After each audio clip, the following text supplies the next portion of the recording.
아시는 분들은 아시겠지만 저는 걸어 다니면서 책을 읽습니다. 그래서 제가 걸어 다니면서 책을 읽는 패턴이 이렇습니다. 이렇게 책을 딱 들고 이게 만년필을 이렇게 딱 뚜껑에 딱 뒤에 꽂으면서 제 독서는 시작이 돼요. 그래서 이렇게 걸어 다니면서 읽어요. 이걸 너무 좋아합니다. 이렇게 하는데, 그래서 이러다 보니까 제가 제일 선호하는 지역은 지형지물이 완벽하게 파악된 곳, 그러니까 어떤 위험들이 없는 곳을 제일 좋아합니다.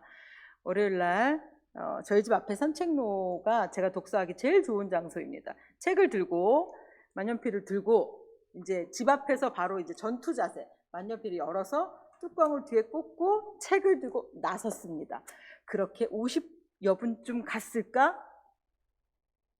만년필 뚜껑이 없다라는 사실이 50분이 지난 그 자리에서 제가 하고 있었는데 만년필 뚜껑이 없는 거예요. 만년필은 뚜껑이 없으면 못 씁니다. 바로 말라버리기 때문에.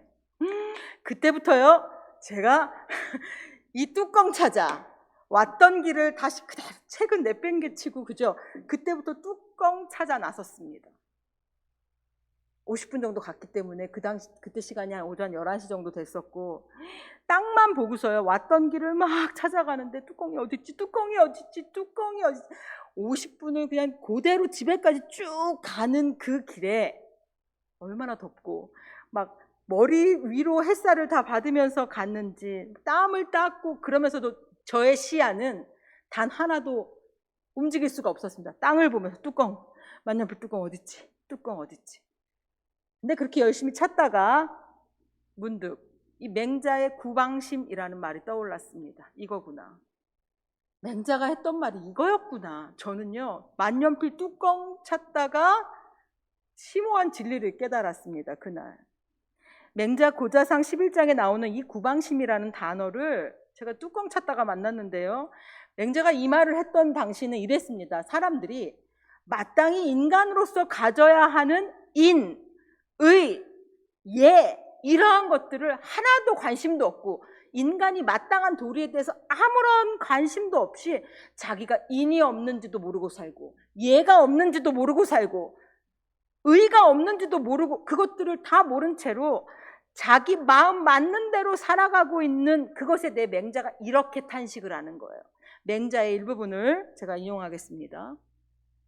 한자는 여러분들이 보시고요, 한글로 읽겠습니다. 사람들은 집에서 기르던 닭이나 개를 잃어버리면 찾을 줄 알면서 마음을 잃어버리고 놓치고는 찾을 줄을 모른다.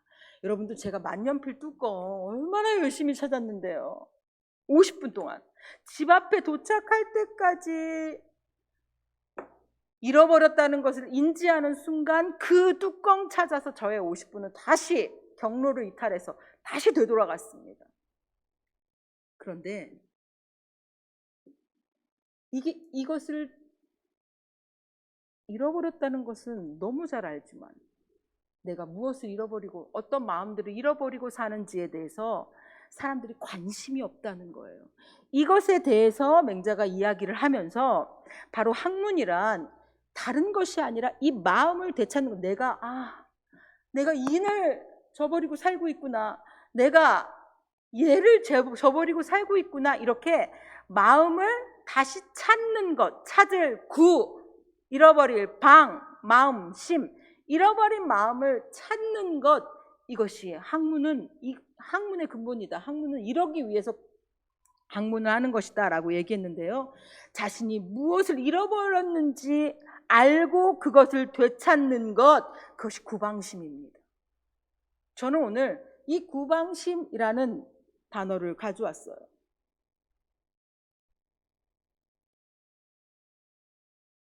제가 50분을 돌아오다가요, 근데 50분을 이렇게 쭉 돌아오는데 어느 순간부터 만년필의 뚜껑이 중요한 게 아니라 내가 뭘 이렇게 열심히 찾아봤나? 내가 내 마음에 잃어버린 마음들, 나는 그렇게 열심히 내가 이것을 잃어버렸기 때문에 잃어버린 마음들을 이렇게 열심히 찾아봤나? 돌아오는 길에 그 깨달음의 여정이었습니다. 제가 이렇게 돌아오는 길에 뚜껑을 눈으로 찾으면서 마음으로 내가 이렇게 뚜껑 찾듯이 열심히 내가 잃어버렸던 마음들을 찾아봤나? 이 간절함 속에 저는 오늘 구방심이라는 잃어버린 마음을 찾다라는 단어를 들고 나왔습니다. 우리가 반드시 찾아야 되는 마음들이 있어요. 여러분들이 이 마음을 잃어버리면 신앙으로 살 수 없는 마음들이 있습니다. 오늘 그 이야기를 시작하겠습니다. 이사야 40장은요, 우리가 지난주에 39장을 봤습니다. 지난주 39장 봤을 때 히스기야 이야기가 나왔죠. 39장까지는 온갖 심판들에 대한 이야기입니다. 그리고 하나님께서 40장부터 66장까지는 이제 소망과 위로, 희망에 대한 이야기를 주시는 거예요. 그렇게 심판받지만 너희들을 깨끗하게 해서 내가 하나님을 다시 나의 백성으로 삼겠다. 이것이 40장부터 시작되는 이야기입니다. 자, 이거 얼마나 놀라운 이야기입니까? 왜냐하면 이스라엘 그 사람들이 바벨론의 포로로 잡혀갔을 때 자신들은 어떠한 힘으로 독립을 이룰지 몰랐어요. 어떠한 힘으로 해방을 맞을지 몰랐어요. 전혀 기대하지 못했던 일이에요. 그런데 하나님이 그냥 은혜를 선포하시는 거예요. 40장 1절이 바로 그 내용입니다. 너희의 하나님이 이르시되 너희는 위로하라. 내 백성을 위로하라. 하나님께서 그냥 선포하신 거예요. 하나님, 저 이 정도 마일리지 쌌으니까 이제 저 해방시켜 주시지요가 아니라 하나님이 이제 됐다. 내 백성 내가 해방시킨다.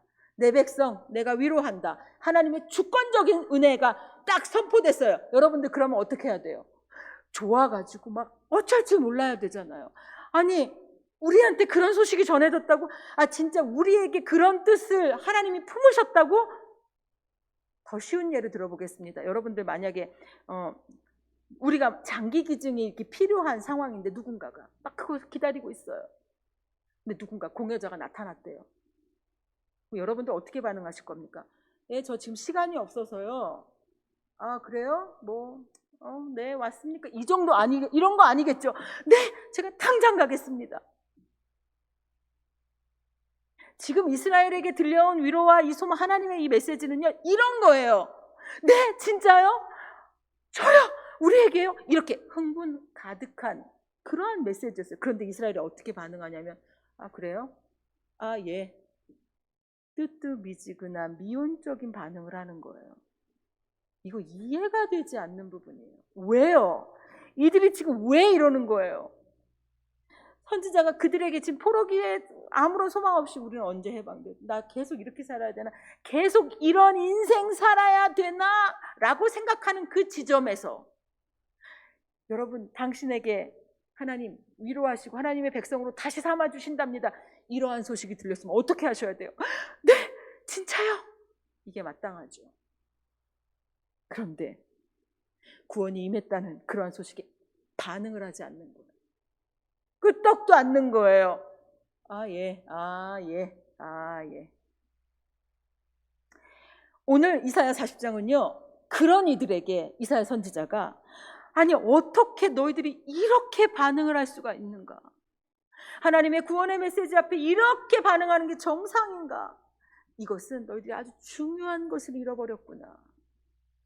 중요한 것을 잃어버렸기 때문에 하나님의 이 은혜 앞에서, 하나님의 이 복음의 메시지 앞에서 아, 이렇게밖에 반응하지 않는구나 라고 하면서 그들이 잃어버린 것들을 폭로하는 장면이 오늘 본문입니다.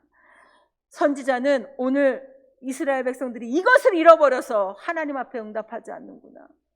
아무리 이야기해도, 이 좋은 소식을 아무리 전해줘도 아, 예, 아, 예. 미온적인 반응, 결코 좋아하지도 기뻐하지도 응답하지도 않는구나. 그것이 바로 12절부터 나오는 선지자가 지적하고 있는 부분입니다. 첫 번째, 이들은 방심, 잃어버렸습니다. 어떤 마음을 잃어버렸냐면 하나님의 위대하심을 잃어버렸습니다. 여러분들, 하나님의 위대하심, 우리가 하나님의 위대하심이라는 말을 마음에 품고 사느냐 품지 않고 사느냐에 따라서 여러분은 이렇게 응답이 바뀔 겁니다. 12절입니다. 같이 읽겠습니다. 시작. 누가 뺨으로 하늘을 쟀으며 땅에 티끌이 되어 담아 보았으며 접시 저울로 산들을 막대 저울로 언덕들을 달아 보았으랴. 어렵죠.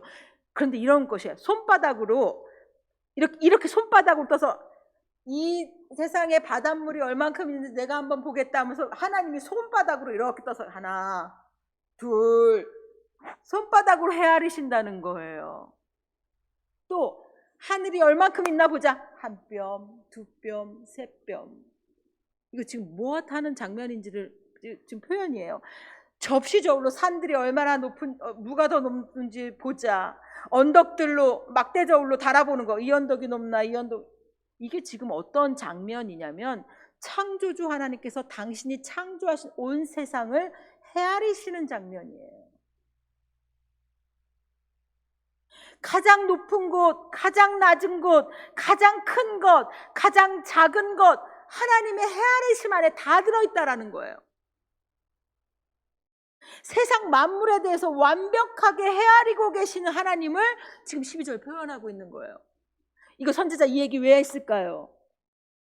하나님의 헤아리심은 이 세상을 창조하신 하나님께서 완벽하게 세상을 창조하시고 그걸 창조하신 다음에 가만히 놔두는 것이 아니라 하나부터 열까지 다 헤아리고 계시다. 지금 크기가 얼마고 높이가 얼마고 이게 어떻게 됐고 하나님의 손 안에서 다 헤아림을 받는다. 그렇다면 하나님의 창조물인 인간 역시도 너희들 역시도 하나님의 헤아리심 안에 있다라는 뜻이 12절에 들어있습니다. 하나님께서 인간들 우리를 창조하시고 우리를 만드시고 헤아리고 계시다는 어떤 일이 일어나는지 구구절절 알고 계시다는 거예요. 이것이 하나님의 위대하심입니다. 하나님의 위대하심을 잊어버린 사람들은요, 잊어버리고 잃어버린 사람들은 어떻게 반응하냐면 하나님이 내 마음을 몰라. 하나님이 지금 이 상황을 알까?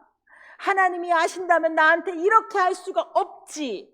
이러한 말들을 늘 하는 거예요. 하나님이 나를 헤아리고 계시다는 사실이 얼마나 위대하신 하나님의 역사하심이라는 사실을 우리가 잃어버리면 그렇게 되는 거예요. 하나님의 위대하심에 의거해서 창조주 되신 하나님이 나의 존재, 내가 그 하나님이 나를 창조하셨구나. 그 하나님이 그 창조하심이 나도 그 하나님이 창조한 사람이다. 하나님의 헤아리심 안에 내가 들어있다. 나의 존재에 대한 믿음이 여기서 생겨나는 거예요. 우리는요, 우리 존재를 어떻게 파악해야 되냐면 하나님, 위대하신 하나님이 나를 창조하셨다. 하나님이 나를 헤아리신다. 이것이 나의 존재의 근거예요. 내가 오늘도 살아갈 수 있는 힘은 그 하나님이 나를 창조하시고 그 하나님이 지금 나를 헤아리고 계시다. 나의 모든 상황들을, 나의 모든 사건들을 헤아리고 계시다.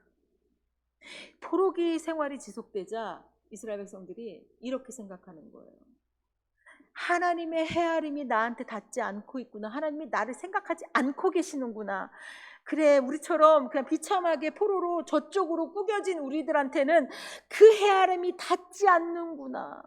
이것이 27절이에요. 40장 27절 같이 읽습니다. 40장 27절입니다. 시작. 야곱아, 어찌하여 내가 말하기를, 내가 이르기를 내 길은 여호와께 숨겨졌으며 내 송사는 하나님에게서 벗어난다 하느냐. 제가 아무리 얘기해도 하나님 안 들으세요. 제 길은 보이지가 않아요.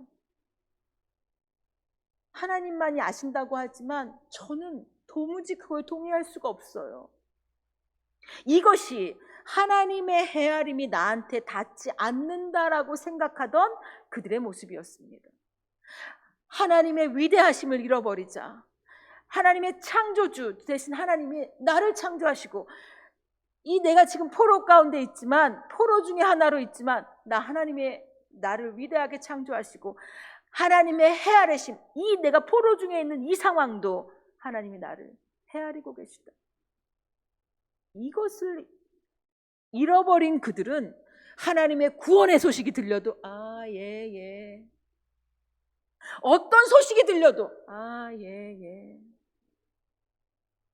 사랑한다라는 말이 들려도 네. 그 마음을 잃어버린 이들에게는 하나님의 어떤 메시지도 들리지가 않는 거예요. 그래서 불신앙의 자리에서 일어나서 하나님의 구원이 임했다라고 했을 때 구원으로 응답해야 되는데, 그 불신앙의 자리에서 계속 네, 예, 좋네요. 예, 하나님의 구원이 임하면 좋네요.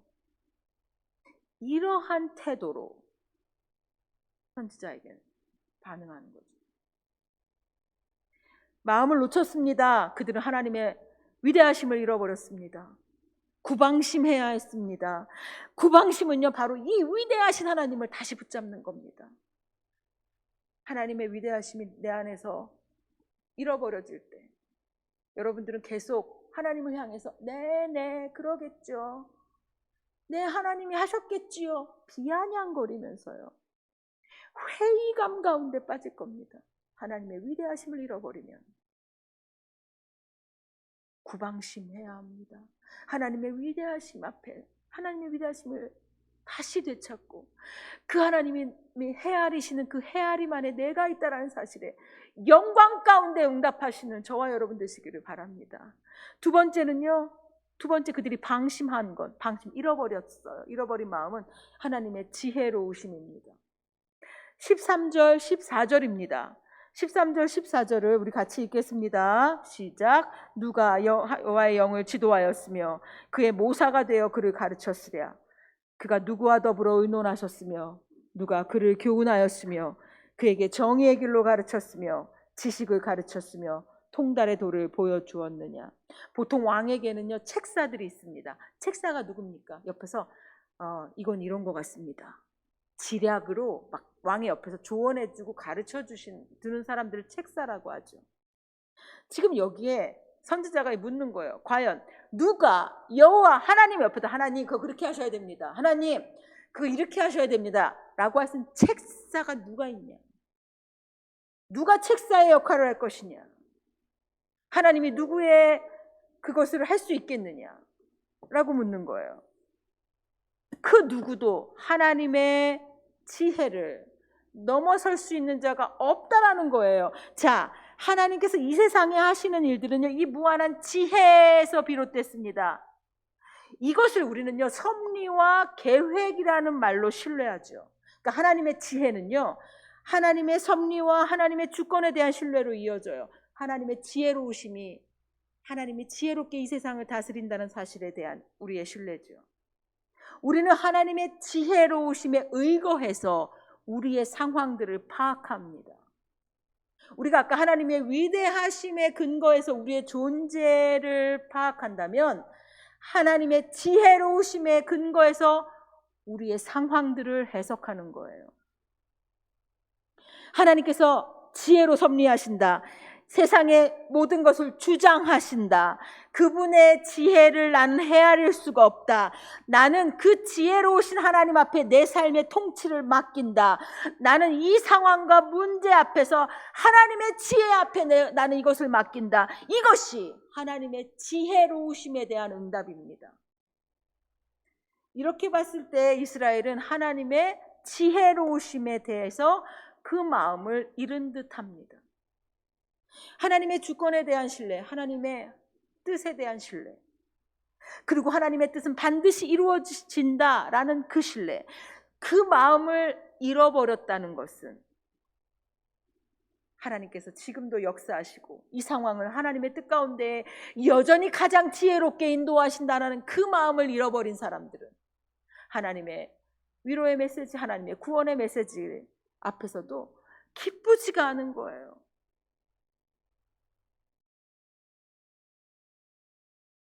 만약에 이 지혜로움, 하나님의 지혜로우심을 믿는 자들이라면 이렇게 반응했겠죠. 드디어 하나님의 계획이 이루어지는구나.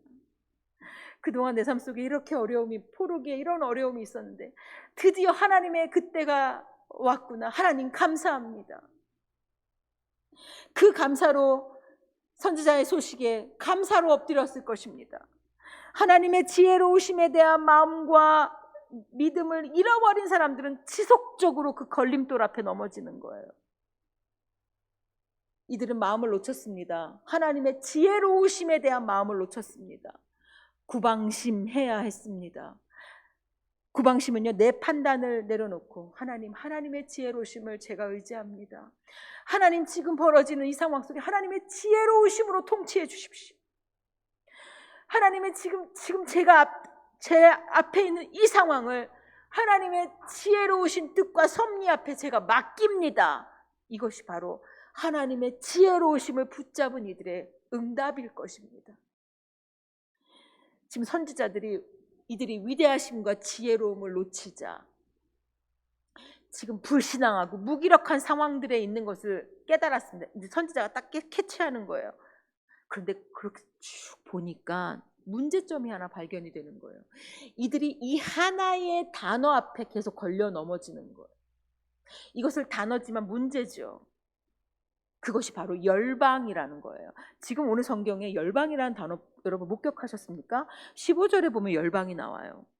17절에도 열방이 나와요. 이 열방이라는 단어가요, 그들이 하나님의 구원의 소식 앞에서도 뜨뜻미지근하게 반응할 수밖에 없었던, 그들을 잃어버리게 만든 원인이에요.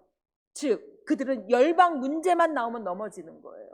하나님을 잘 섬기다가도 열방, 즉 그 당시에 열방은 바벨론이죠. 바벨론 포로만 생각하면 넘어지는 거예요. 우리가 지금 해방된다 하더라도 다른 나라가 또 와서 우리를 잡아먹겠지. 잡아먹으면 어떡해? 다른 나라 열방에 대한 두려움이 극에 달아 있었어요. 그래서 열방 문제만 나오면 넘어지는 거예요. 그때 선지자 무엇이 그들을 향해서 너무 놀라운 말씀이 선포돼요. 15절입니다. 15절 읽습니다. 시작. 보라, 그에게는 열방의 물과 같고 저울의 작은 티끌 같으며 섬들은 떠오르는 먼지 같으리니. 지금 열방 뭐라고 합니까? 한 방울의 물이라고 해요. 앞서 하나님 어떤 하나님이시면 손바닥으로 바닷물을 떠서 헤아리시는 하나님이었어요. 하나님이 헤아릴 때 이만큼 손바닥으로 물을 떠서 바다를 헤아리시는 분한테 한 방울의 물은 어떤 의미일까요? 지금 하나님 그러고 계시는데 거기에요, 통에 한 방울의 물이래요.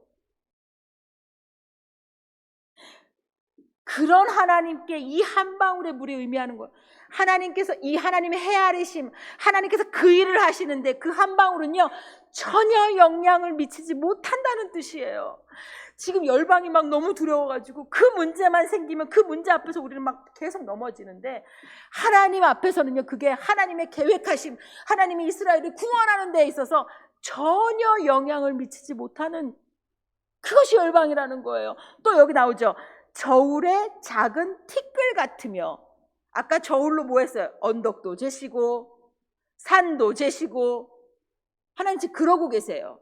그런 분에게 하나님 막 그러고 계신데 티끌 하나가 저울의 추를 움직일 수 있습니까? 못 움직여요.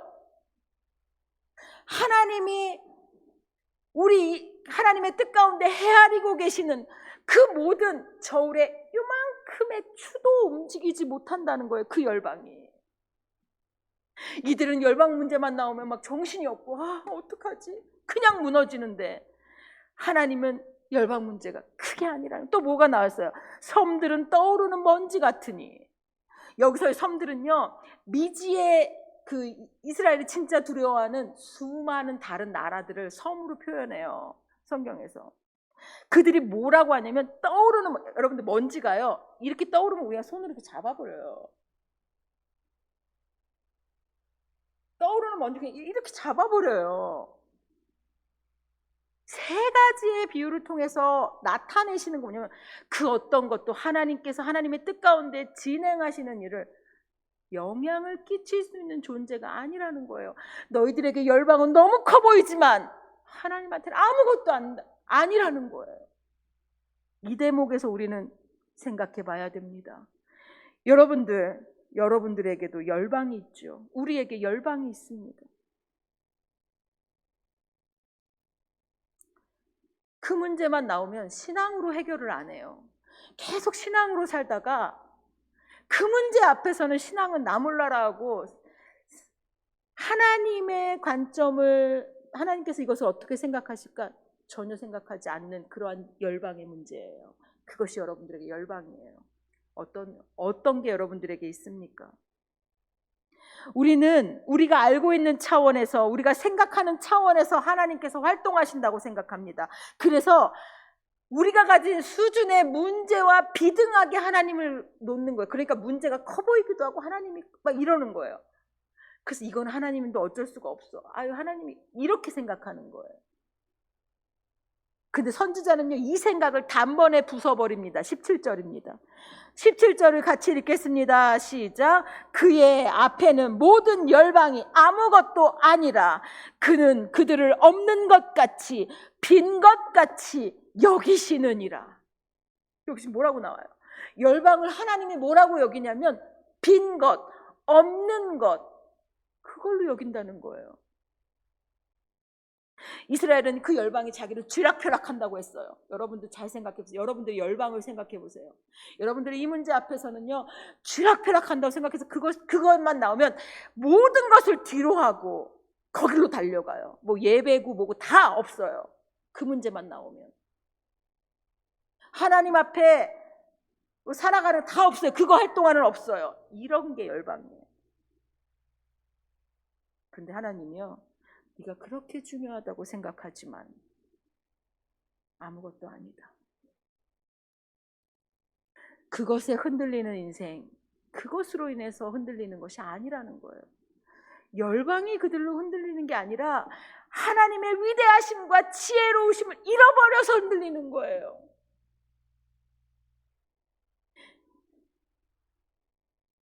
하나님이 계획하신 주의 백성을 향한 구원에 이 열방은 어떠한 영향도 미치지 못합니다. 오늘 선지자는요, 방심, 잃어버려서, 마음을 잃어버려서 열방이라는 단어만 나오면 놀라고 예민해지고 그 문제 앞에서 여지없이 불신앙을 표출하는 그들에게 구방심을 요청합니다.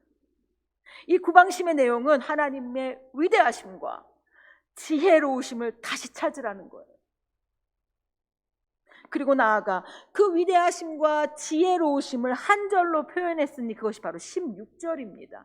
16절을 읽습니다. 시작. 레바논은 땔감에도 부족하겠고 그 짐승들은 번제에도 부족할 것이라. 당시요, 레바논은 가장 숲이 빽빽하고 울창한 곳이었어요. 거기서 다 나무 베다가 성전 지었잖아요. 그런데 하나님의 위대하심과 지혜로우심 앞에 예배하려면, 제사를 드린다면 레바논의 그 빽빽한 모든 나무들 다 땔감으로 떼도 부족하다는 거예요. 또한 그곳에 그 빽빽한 숨에 가득히 들어찬 짐승들을 다 잡아서 하나님께 드린다 하더라도 하나님의 위대하심과 지혜로우심을 완벽하게 충족할 수 없다는 거예요. 완전히 우리가 어떻게 해도 하나님을 채울 수 없다는 겁니다. 이렇게 본문은 구구절절 12절부터 우리 쭉 봐도 17절까지 구구절절 하나님이 우리와 차원이 다르다는 얘기를 계속 하시는 거예요. 여러분들, 우리가요, 하나님 우리와 차원이 다른다는 생각을 하셔야 돼요. 우리는 그것을 자꾸 잊어버려요. 나와 비슷하게 뭐 멘토 정도 생각하는 거 아니에요. 하나님의 위대하심과 하나님의 지혜로우심 앞에 엎드려야 되는 거예요. 우리는 오늘 무엇을 깨달아야 합니까? 구방심, 마음을 되찾아야 합니다. 특별히 하나님의 위대하심과 지혜로우심을 잃어버려서 우리 생각 속에서 계속 하나님을 판단하는 거예요. 하나님 이렇게 하셔야 되는데 왜 안 해주시는 거예요? 그래서 계속 열방 문제에서 넘어지는 거예요. 그 문제와 상황에서 하나님 나를 잊으셨구나. 하나님의 헤아림이 이 열방, 내가 생각하는 이 문제 앞에서는 하나님의 헤아리심이 닿지 않는구나. 이렇게 막 생각해버리는 거예요. 내 생각에는 이래야 하는데, 이때쯤이면 이루어져야 되는데 왜 이렇게 하시지 않느냐라고 하나님을 원망하는 거예요. 그러면 오늘 본문은요, 그런 인간들에게 묻는 거예요. 과연 당신이 생각하고 경험한 근거에 의해 하나님을 결론 짓는 것이 옳은 일입니까? 아니라는 거예요. 이스라엘이 그 당시에 살 길이 무엇이었습니까? 지금 우리가 하나님의 백성이 살 길이 무엇입니까? 구방심입니다. 구방심은 잃어버린 마음을 찾아서 하나님께 돌아가는 겁니다. 어떤 마음을 되찾아야 합니까? 하나님이 나를 창조하셨고 하나님은 나를 헤아리고 계신다. 그것이 하나님의 위대하심입니다. 하나님의 지혜로우심이 내 삶을 섭리하신다.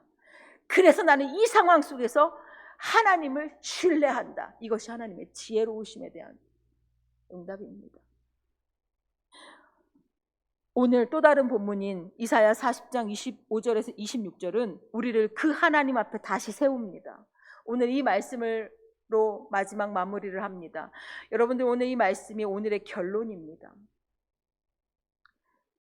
하나님의 위대하심과 하나님의 지혜로우심을 되찾은 이들, 되찾아야 되는 우리에게